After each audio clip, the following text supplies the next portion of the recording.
So you don't have tights, huh? No, I don't have tights. Effervescence en coulisses, nous sommes à quelques heures du plus grand bal gay de la Nouvelle-Orléans. Dernière répétition avant le Mardi Gras.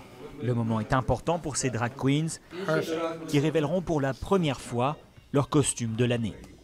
Je vais mettre des talons de 15 cm, une robe de soirée et plein de plumes.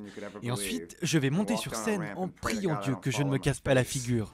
All right, this is the last piece. Certains ont travaillé des mois pour mettre au point leur costume. Josh a passé environ 80 heures à confectionner ses ailes de métal. Mais pas question de se prendre trop au sérieux. Le but, s'amuser avant tout. Je vais monter sur scène et faire semblant de chanter. Je vais me bouger les fesses et j'espère avoir une standing ovation. Les applaudissements qui sont longtemps restés secrets. Albert Carey est un vétéran de la communauté drag, actif depuis les années 60, lorsque les drag queens ont créé leur propre tradition autour du Mardi Gras. Le Mardi Gras était devenu une fête très hétéro. Ils ont le roi et la reine, tout cela est très coincé, très formel, un peu comme la cour des rois de France au XVIIIe siècle. Nous, les homos, on voulait tourner tout cela en dérision.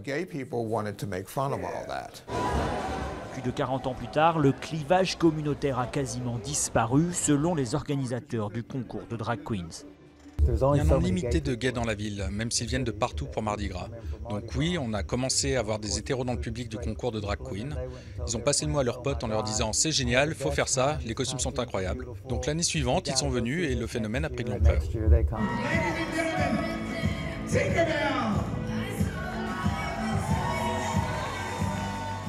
Devenues essentielles aux festivités du Mardi Gras, ces reines de la nuit seront l'espace de quelques heures l'attraction principale de la Nouvelle-Orléans.